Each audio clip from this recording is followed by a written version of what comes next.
예. 예, 대단히 반갑습니다.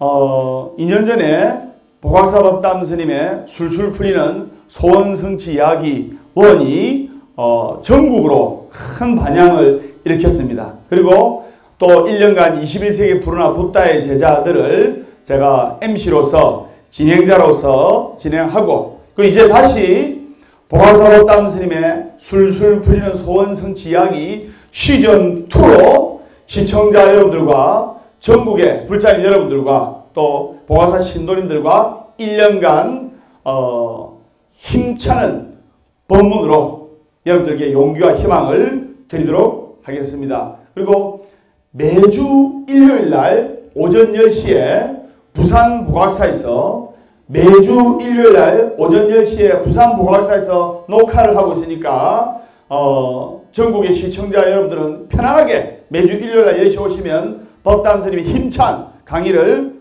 들을 수가 있습니다. 그리고 아울러 우리 보각사에서 백중기도를 지금 접수를 하고 있습니다. 백중기도는 부모님의 은혜를 갚는 마지막 효도고 그리고 백중기도는 조상기도이자 영가기도입니다. 그래서 백중기도 이렇게 접수를 하고 있으니까 많은 동참 바라겠습니다. 여러분들께 오늘 제가 보각사법담 스님의 술술 풀리는 소원성취 이야기 시즌2 강의할 내용은 적으세요. 행복해지기 위한 7가지 방법. 여러분들 절에 오시는 것이 행복해지려고 오는 거 아닙니까? 가족들하고 행복해지든 자식들하고 행복해지든 여러분들이 모든 사람과 또 여러분들과 인연 맺은 모든 사람들하고 행복해지려고 절에 오는 거 아닙니까? 선생님 맞습니까? 네. 그래서 그러면 어떻게 하면 행복해지는가? 행복해지기 위한 7가지 방법을 제가 이제 강의를 하겠습니다. 사실은 여러분들 성공한 사람은 자신의 컴플렉스를 딛고 일어선 사람이에요. 그리고 실패한 자는 자신의 컴플렉스를 극복하지 못하고 자신의 컴플렉스에 주눅든 사람입니다. 이런 사람은 성공하기 힘들어요. 여러분들 실패를 딛고 실패를 우뚝 밟고 일어선 사람은 행복해지고 그리고 실패에 무너지는 사람은 불행해지게 됩니다. 여러분들 살아가시면서 나는 저 인간이 나한테 걸림돌이다. 저 사람이 나한테 걸림돌이다. 내한테 참 이런 걸림돌이 있구나. 이 걸림돌을 인생의 디딤돌로 만들 줄 알아야 됩니다. 전화위복이란 말 있죠. 그래서 인생의 걸림돌을 디딤돌로 만드시고 사람과 동물하고 다른 점이 있습니다. 사람과 동물하고. 동물은 뭐가 있냐면 아픔을 느끼는 각혼이 있어요. 각혼. 적으세요. 예. 식물은 살아있음을 느끼는 생원이 있어요. 생원. 사람은 희노애락을 느끼는 영혼이 있습니다. 맞죠? 식물은 뭐가 있다고요?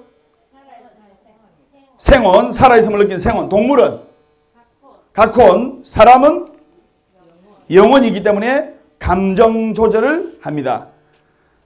행복하게 살기 위해서 7가지 방법. 뭐냐? 첫째, 희망을 가져야 됩니다. 희망을 가져야 됩니다. 희망을 가지려면 제가 질문 하나 하겠습니다. 얼음이 녹으면 뭐가 되지요?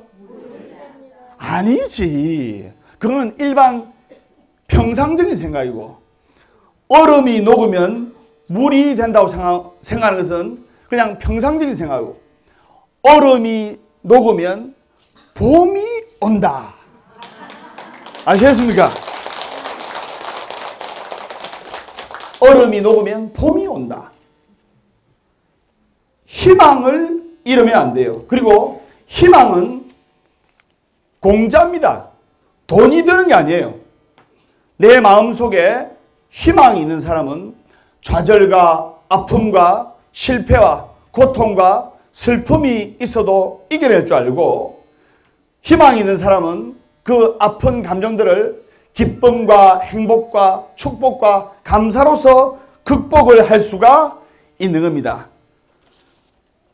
예를 하나 들어보겠는데, 희망을 갖고 대통령까지 당선된 남아프리카 최초의 흑인 대통령이자 노벨 평화상 수상자 넬슨 만델라 아시죠? 네. 이분은 무려 27년 동안이나 감옥에 있었어요. 옥살이를 했는데, 근데 이 넬슨 만델라는 감옥에서 무기수의 형을 받고 감옥에서 평생 살아야 돼요. 그래도 마음속에 잠시라도 희망의 끈을 놓지 않았어요. 무기수면 평생 감옥에 살아야 돼요. 평생. 감옥에서 임종을 맞아야 되고. 그런데도 이 넬슨 만델라는 교도소 소장님한테 부탁해가지고, 제 평생 이 감옥에 있어야 되니까 조금만 소원 하나만 들어주십시오. 그 교도소 소장님이 뭐냐 물으니까, 조그만 정원을 조그만 정원을 하나 갖고 오는 게 소원입니다. 그 정도는 들어줄 수 있잖아요. 그래서 작은 정원을 이렇게 처음에는 갖고 왔는데, 첫 해는 매일 이렇게 손을 볼 수가 없으니까 사람 손길이 잘 가지 않아도 잘 자라는 걸로 심고, 그러니까 1년 좀 지나니까 좀 텃밭도 자랐고 정원도 자랐거든요. 2년쯤 되니까 그 다음에는 작은 나무와 꽃씨를 뿌렸어요. 그러면서 27년간을 정성으로 정원을 돌보면서, 사실은 그 정원이 자신의 몸과 마음이죠. 자신의 육신과 영혼을 가꾸었어요. 그리고 그런 희망을 가지고 27년 만에 모범수로 가석방돼 가지고 대통령으로 당선이 된 겁니다. 절대로 자기 자신의 마음의 희망을 잃으면 안 돼요. 따라하시기 바랍니다. 살아있는 한 희망은 있다. 결코 포기하지 말고 기도하라.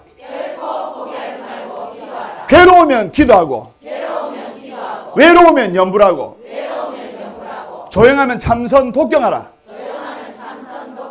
네. 야, 오늘 반응도 참 좋하네.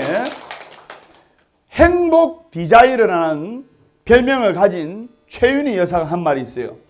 자신의 인생 성공을 이렇게 표현했습니다. 내가 오늘까지 성공한 것은 슬픔의 마일리지, 고통의 마일리지, 역경의 마일리지가 쌓여 오늘의 내가 있다. 이렇게 이야기도 했어요. 그래서 또 한 가지 예를 들면 동화작가 안데르센 알지요? 이 동화작가 안데르센이 어릴 적에 아버지가 알코올 중독자라. 그래서 친자식을 매일 때리는 거예요. 매일 때리고 초등학교 때도 제대로 졸업 못했습니다. 초등학교도 제대로 졸업 못했는데 다락방에 이 안데르센은 울면서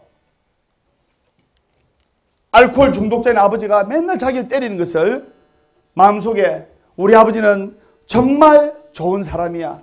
우리 아버지는 정말 훌륭한 사람이야. 이렇게 희망을 가지고, 그리고 집이 찢어지게 가난한 것은 나한테는 큰 축복이야. 이렇게 마음속으로 대세우고 대세우고 하면서 틈날 때 다락방에서 동화를 쓰기 시작했어요. 동화 작가로 이름을 크게 날리고 부도 크게 얻고 명성을 날리자 안데르센이 이렇게 말했습니다. 내가 생각해 보니까 정말로 나의 역경은 축복이었습니다. 내가 가난했기 때문에 성냥팔이 소녀를 쓸 수가 있었고, 내가 못생겼기 때문에, 못생겼다고 놀림을 받았기 때문에 미운 오리 새끼를 집필할 수가 있었습니다 하는 겁니다. 사람은 누구나 역경을 겪게 마련입니다. 누구나 고통과 아픔이 있게 마련입니다. 하지만 그 역경에 굴하지 않고 불행과 마주치더라도 당당하게 이 역경과 불행을 딛고 일어서면 그 사람은 바로 행복의 운동장에 들어서게 됩니다. 설명 맞습니까? 네. 첫 번째, 그래 말씀드리고, 두 번째, 행복하게 사는 일곱 가지 방법. 두 번째, 웃으며 즐겁게 살자. 대답 참 잘하시네요. 예. 웃으며 즐겁게 살자. 예. 실제로 실험을 했는데 아기를 해산하는 여인이 너무나 고통스러운 거예요. 아프고. 그러자 돼지 몸속에 있는 엔돌핀 있죠. 엔돌핀을 그 산모에게 주사를 하니까 그 해산하는 고통이 사라졌어요. 그 돼지 엔돌핀 1mg이 시가로 2천만 원입니다. 2천만 원. 2천만 원. 그리고 여러분들이 쓰러져 가지고 병원 이제 앰뷸런스에 가면서 앰뷸런스에 뭡니까? 산소 호흡기죠. 그거 대고 가면 1시간에 약 28만 원 들어요. 그럼 여러분들은 하루에 내가 계산을 해보니까 988만 원 매일 공짜로 벌어요.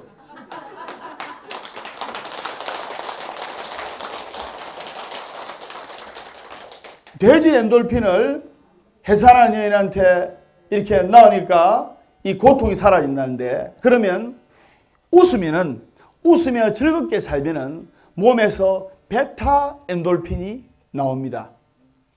그래서 항상 즐겁게 또 밝게 또 웃으면서 살아야 돼요. 따라서 월요일은 원래 없고, 화요일은 화가 나도 없고, 수요일은 수시로 없고, 목요일은 목이 터져라 없고, 금요일은 금방 웃고 또 웃고, 토요일은 토실토실하게 웃고, 일요일은 일 없어서 운다. 예.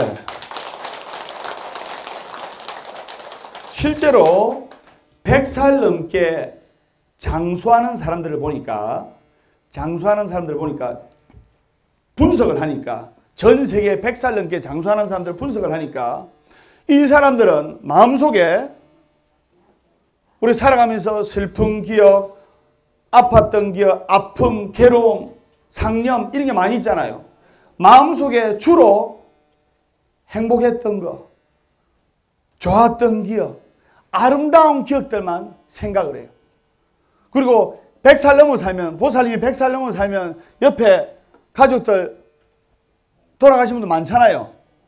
그러면 슬프게 생각하는 것이 아니고, 아, 나는 지금 100살 넘게 이렇게 살지만 내 주위 사람 다 죽었지만 내 사랑하는 가족, 내 사랑하는 남편, 내 사랑하는 친척들은 극락세계에 가서 영원히 행복하게 살고 있을 것이라는 그런 행복한 생각을 하고 있는 거예요. 그래서 이런 사람들은 건강하게 오래 살 수가 있는 겁니다.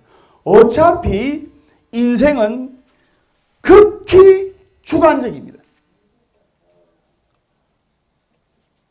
어차피 인생은 극히 주관적이기 때문에 이왕이면 우리가 이 주관적인 인생을 좋은 쪽으로 생각해야 돼요. 좋은 쪽으로.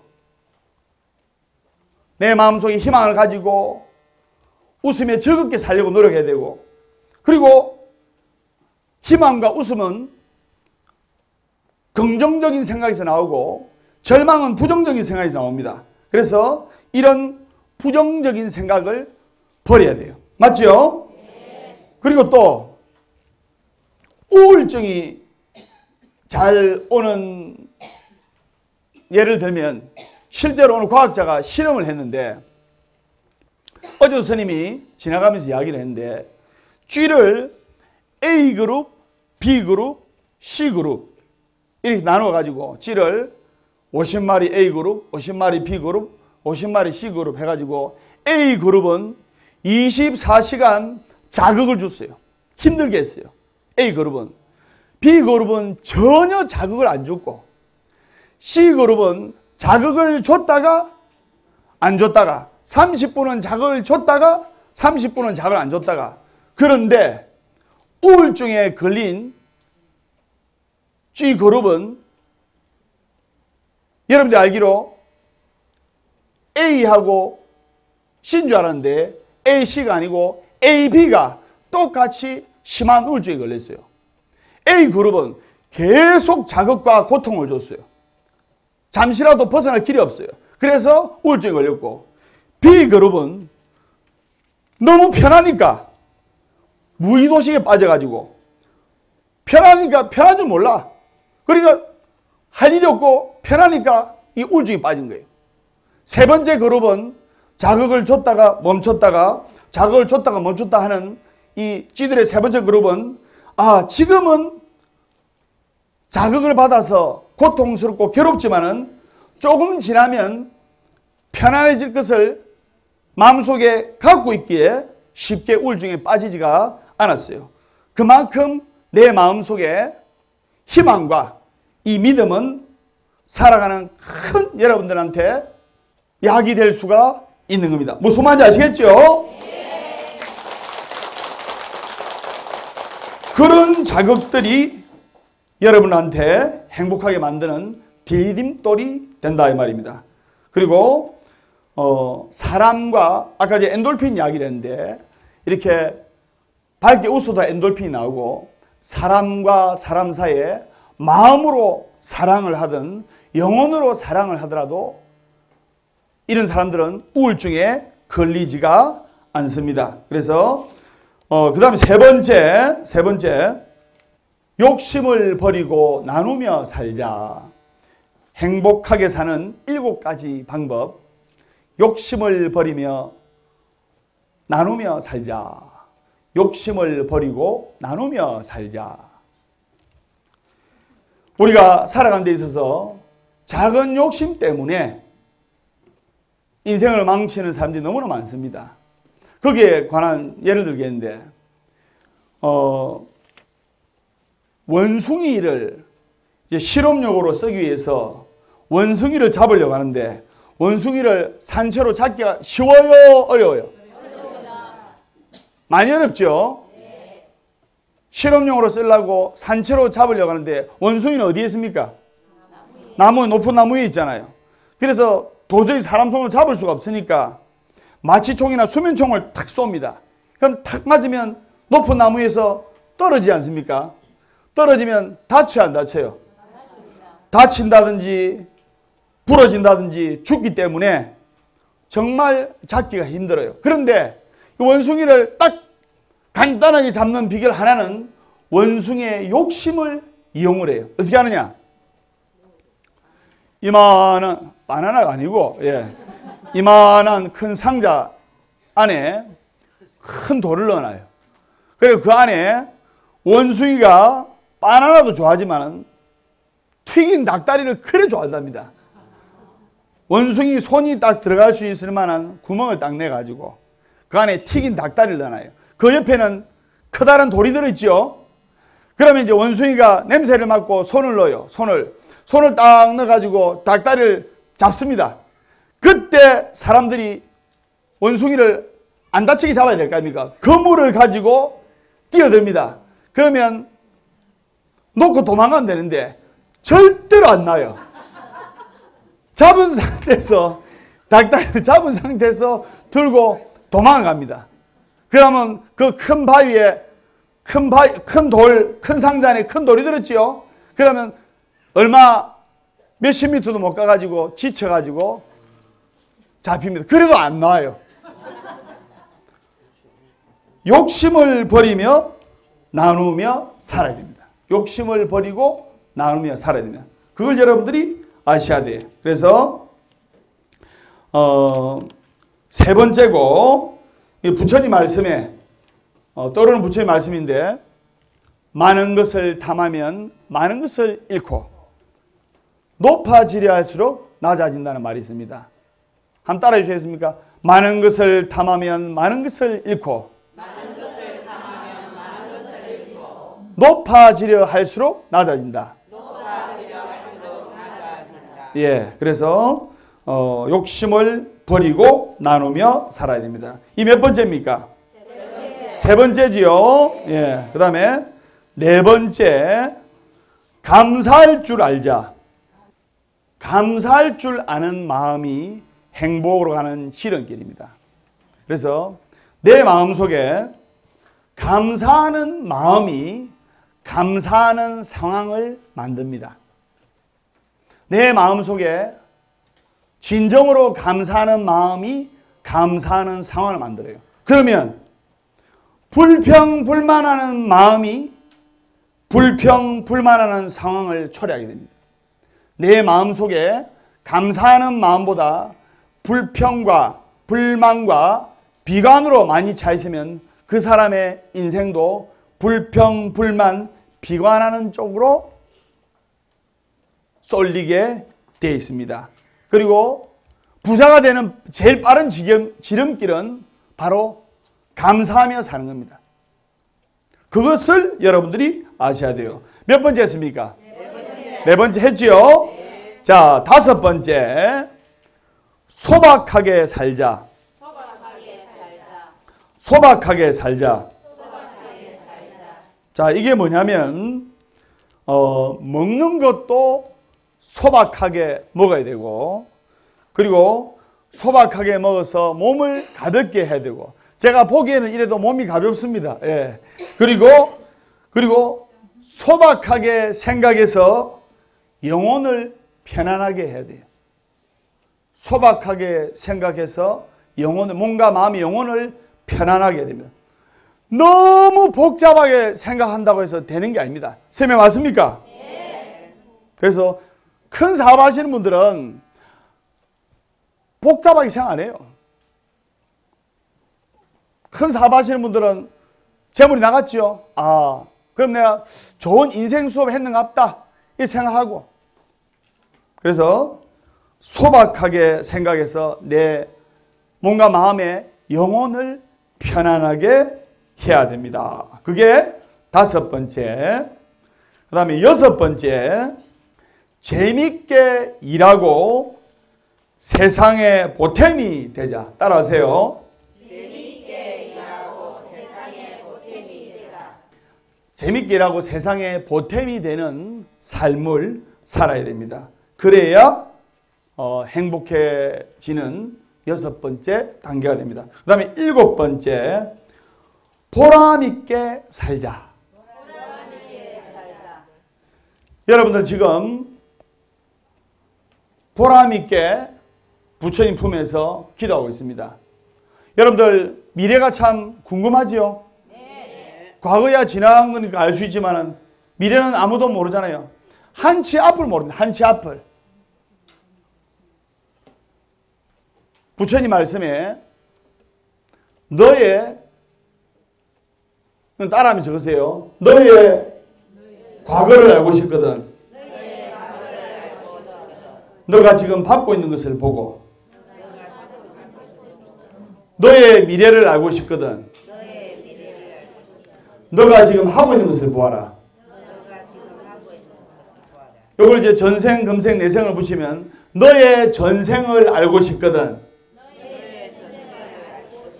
너가 금생에서 받고 있는 것을 보고 너의 내생을 알고 싶거든. 너가 지금 금생에서 하고 있는 것을 보아라. 여러분들이 이 화면을 보는 시청자 여러분이나 또는 불자님 여러분들 과거에 아팠던 기억, 힘들었던 기억이 있다 하더라도 여러분들은 이 좋은 소원성취도량 부산보각사에서 법담 스님과 같이 기도하고 있고 여러분들의 미래는 밝을 거라 확신이 되고 그리고 이 BTN TV를 보고 계시는 전국의 시청자 여러분들도 정말 불교TV BTN 디지털 부처님을 보면서 희망과 그리고 전국의 대덕 큰 스님들의 감로본문을 들으면서 여러분들의 미래와 인생의 활짝 밝아지고 펼치리라 소승이 확신합니다. 스님 맞죠? 그래서 보람있게 살자. 그러면 어떻게 하면 보람있게 사냐면 첫 번째로 희망을 가져야 되고 희망을 두 번째로 웃으며 살고 세 번째로 욕심을 버리고 베풀며 나누면서 살고 네 번째로 감사할 줄 알고 다섯 번째로 소박하게 살고 여섯 번째로 아유 참 니 집 딸내미 대답 참 잘한다. 여섯 번째 뭐라고요? 재밌게 살고 세상에 보탬이 되면 이 여섯 가지가 합쳐지면 저절로 보람 있는 인생이 되는 겁니다. 그래서 웃으며 적으세요. 웃으며 즐겁게 사는 사람은 참으로 멋스럽고 그리고 소박하게 사는 사람은 음식도 소박하게 먹고 생각도 복잡하게 안 하고 소박하게 하고 소박하게 사는 사람은 진정 건강하며 욕심을 버리고 나누며 욕심을 버리고 나누며 사는 사람은 덕을 짓는 사람이고 감사할 줄 아는 사람은 겸손하여 복을 받고 그리고 희망을 갖는 사람은 참으로 자유로우며 재미있게 일하고 세상에 보탬이 되는 사람들은 아름답게 성공한 사람이며 보람있게 사는 사람은 결국에는 진정으로 행복한 사람입니다. 이 일곱 가지 중에 최고로 중요한 것을 한 가지로 치자면 뭡니까? 감사할 줄 알자입니다. 예, 감사할 줄 아는 마음도 좋고 제일 중요한 것이 여기서 바로 희망입니다. 희망. 내 마음속에 이 희망을 가져야 돼요. 법담 스님도 가슴에 꿈과 희망을 가지고 있잖아요. 여러분들이 행복해지는 또 지름길 하나 말씀드리면 소원 성취를 하기 위해서는 행복해지는 것이 또 자신의 소원이 이루어지는 거 아닙니까? 남편 건강하시면서 사업 잘 되고 아들, 딸 좋은 공무원, 좋은 임용고시 되고 그 다음에 여러분들 건강하고 좋은 집에서 살고 이것이 소원 성취이자 이것이 행복해지는 지름길 아닙니까? 선생님 맞습니까? 네. 그래서 소원 성취를 하려면 신묘장구 대단한 일을 해야 돼요. 소원 성취는 무슨 다라니? 소원 성취는 무슨 다라니? 그 다음에 업장을 소멸해야 돼요. 이런 분이 있잖아요. 아, 스님, 내가 이 업장을 소멸해야 된대요. 전생의 업장이 두터워서 여러분들이 말은 전생에 업장 하지만은 여러분들 실제로 믿습니까? 내가 볼 때는 크게 안 믿은 것 같아요. 전생의 업장을 소멸하려면 금강경 기도를 해야 돼요. 그리고 의식주가 풍족해지려면 지장보살 첨부다란이를 해야 돼요. 의식주가 해결해지려면 지장보살 첨부다란이를 해야 됩니다. 소원성취는 무슨 다란이? 그리고 업장소멸은 의식주가 풍족해지려면 그래서 신묘장구 대다란이 지장보살 첨부다란이는 정말 다란이로서 중요한 다란입니다. 그리고 업장소매는 금강경이고, 그리고 조금 전에 스님이 행복해지는 7가지 방법 설명했지 않습니까? 맞죠? 네. 그러면 행복하게 살기 위해서는 4가지 마음을 가져야 돼요. 4가지 마음. 첫째, 따라하면 적으세요. 척은지심. 척은지심. 모든 사람들과 모든 중생들을 척은하고 불쌍하게 보는 마음. 이 척은지심이 마음속에 있으면 싸울 일이 없고 시비 걸 일이 없어요.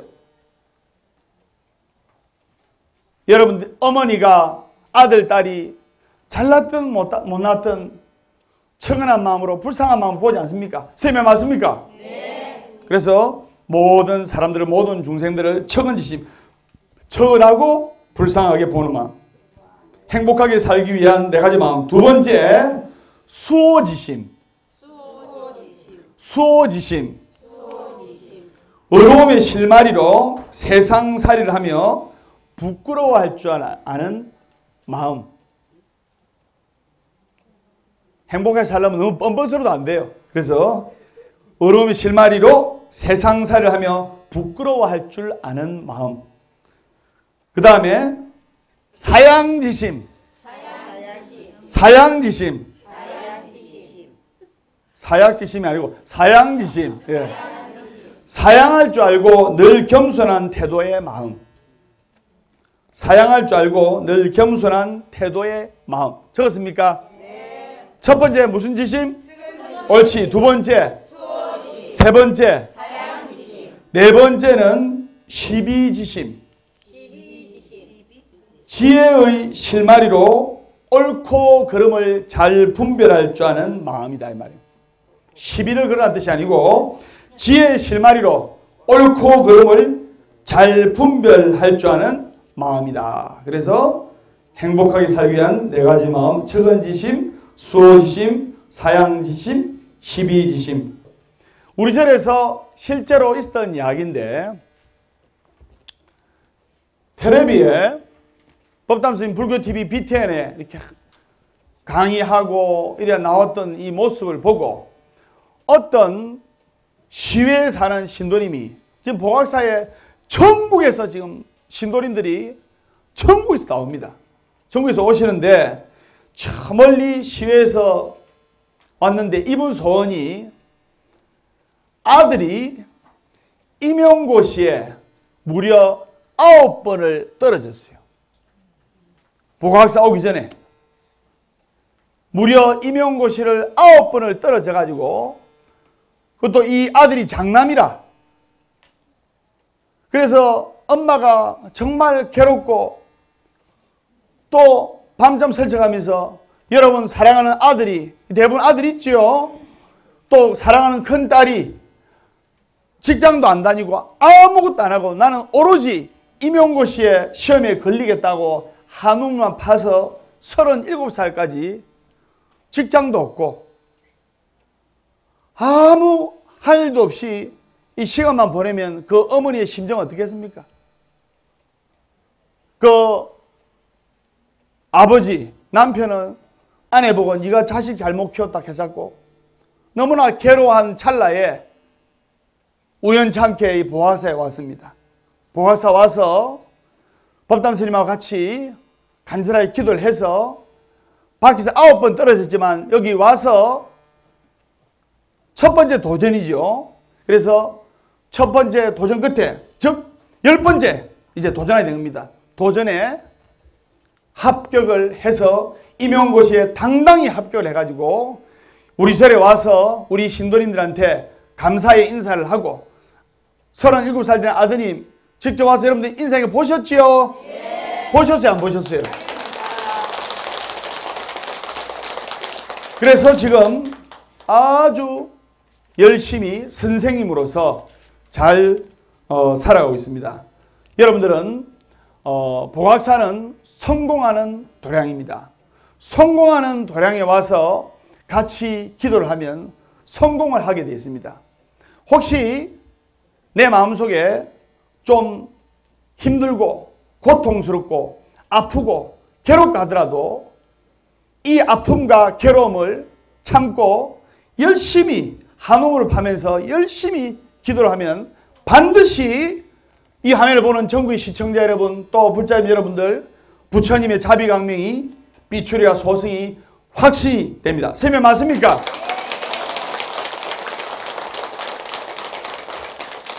그리고 여러분들 어느 절에 가더라도 스님들을 보면 거룩한 마음, 존경하는 마음을 가져야 됩니다. 이 불법성 삼보에 부처님의 가르침을 거룩하게 전해주시는 전국에 훌륭하신 스님들이 계시기 때문에 오늘날에 우리 불자가 있고 또 3000년이 지난 지금에도 불법을 목숨 걸고 지키고 부처님의 거룩하신 가르침을 전 세계로 포교하시는 훌륭한 스님들이 있기 때문에 오늘날에 우리 불자들이 있고 불국토가 있는 겁니다. 그래서 전국의 대덕 큰 스님들께 큰 박수 주시기 바랍니다.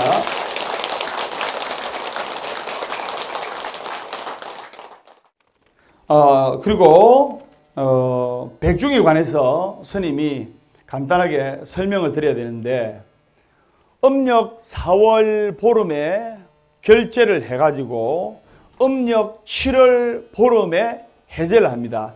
이것을 무슨 안거라 하냐? 적으세요. 한거. 예. 4월 보름에 결제를 해서 7월 보름에 해제를 합니다. 그래서 4월 보름날 전국의 스님들께서 이제 결제에 들어간다는 것은 학생으로 치면 계약, 열심히 공부한다 말입니다. 그리고 90일 후에 7월 보름날 해제를 한다는 것은 학생으로 치면 방학을 뜻합니다. 그러면 7월 보름날 90일 동안 열심히 수행을 해서 안거를 해서 혹시 내가 기도를 하며 또는 참선을 하며 수행을 하며 잘못된 것은 없나 뉘우치고 대중에게 고백하는 날이라 해서 백중제일이라고도 합니다. 백중제일도 하고 그리고 또 7월 보름 백중을 다른 말로 하면 백종이라고도 합니다. 백종. 따라서요. 백종제일. 백종제일. 왜냐하면 요때 되면 양력으로 추수철이기 때문에 100가지 종자의 과일이 나온다 해서 100가지 종류의 과일이 나온다 해서 핵곡식 그리고 핵과일, 핵음식 그래서 100가지 종류의 과일이 나온다 해서 백종제일이라고 또 합니다. 그래서 여러분들은 이 달을 거룩하게 생각해야 되고 또 음력 10월 보름부터 음력 정월 대보름 때까지 그렇죠. 예. 음력 10월 보름날 결제를 해서 음력 정월 대보름날 해제를 하는데 이것을 동안거라고 합니다. 그래서 해제날에는 7월 백중 한거 해제날 그 다음에 정월 대보름 동안거 해제날 우리나라의 큰 행사 때 이렇게 안거 해제를 하는 겁니다. 무슨 말인지 아시겠죠? 네. 그래가지고 어떤 분이 스님한테 법담 스님이 한 번씩 야단법석이라는 말씀을 쓰시는데 야단법석이 뭡니까? 이렇게 물어보는 사람이 있어요. 야단법석이 뭡니까? 야단법석은 이 불가에서 나온 말인데 지금은 우리가 절이 이렇게 큰 절이 많지만은 요즘 생기는 절은 큰 절이 많지만 옛날에는 절이 우리 어제도 다른 얘기도 갔다 왔지만 옛날에는 법당이 다 작아요. 그러면 큰 법회를 하려면 야외에다가 돗자리 펴고 천막 치고 야외에다 단상을 만들어야 돼요. 그래서 야단법석이라는 말은 야외에 단상을 차려가지고 법회를 보는 자리를 만드는 것을 야단법석이라고 합니다. 쉽게 말해서 행사하면 야외에 가지고 법석을 차려서 만들거든요. 그러면 시끌벅적해요? 조용합니까? 시끌벅적하지요? 그래서 아주 시끌벅적하고 그리고 복잡한 간격을 야단법석이라고 합니다. 무슨 말인지 아시겠죠? 네. 끝으로 질문 받겠습니다. 질문. 기도를 하는데 잡념이 많이 생기고 그리고 참 기도를 하는 방법을 모르는데 그걸 좀 알고 싶습니다. 예, 좋은 질문입니다. 박수 한번 드리세요. 기도를 할 때 세 가지 기도 방법이 있습니다. 첫째, 절수행이 있고 절수행. 두 번째, 염불수행이 있고 세 번째, 사경수행이 있습니다. 그래서 절수행, 염불수행, 사경수행이 있는데 이 셋 중에 여러분들 자기하고 맞는 것을 편하게 택해가지고 기도하면 좋습니다. 나는 절하기 좋다 하면 108배를 하든 500배를 하든 1000배를 하든 3000배를 하든 절 수행을 하시고, 나는 염불수행이 좋다 하면 우리말 천수경을 하든 금강경을 하든 광명진을 하든 지장경을 하든 법화경을 하든 여러분 경기에 맞는 경을 열심히 하시고, 제가 무슨 경이 좋다고는 다 설명했지 않습니까? 그리고 사경, 부처님 경을 뺏겨서 적는 것을 사경이라 하거든요. 그래서 어린아이가 모래사장에서 부처님 형상을 장난으로 그린 공덕으로 삼재팔란을 면하고 성불했단 말인데, 그 셋 중에 하나를 택해야 되는데 보살님은 사경수행하고 염불수행이 맞습니다. 왜냐하면 초발신자들은 염불을 하든 기도를 하든 사경을 하든 하면 머릿속에 잡념이 많이 생기고 집중이 안 됩니다. 근데 그게 처음부터 집중이 잘 되고 처음부터 기도가 잘 되는 게 절대로 아닙니다. 당연히 처음에 염불을 하든 기도를 하든 사경을 하든 잡념이 생기는 게 당연한 겁니다. 근데 거기서 멈추지 말고 꾸준하게 사경을 하든 염불을 하든 꾸준하게 이렇게 하시면 이게 어느 시기가 지나면, 그래서 이제 극복을 할 수가 있는데 어느 시기가 지나면 이제 괴롭고 또 머릿속이 복잡하고 집중이 안 되는 이 상념이 어느 시기가 지나면 차분해지는 그 시기가 옵니다. 그때까지 포기하지 않고 기도하는 것이 중요합니다.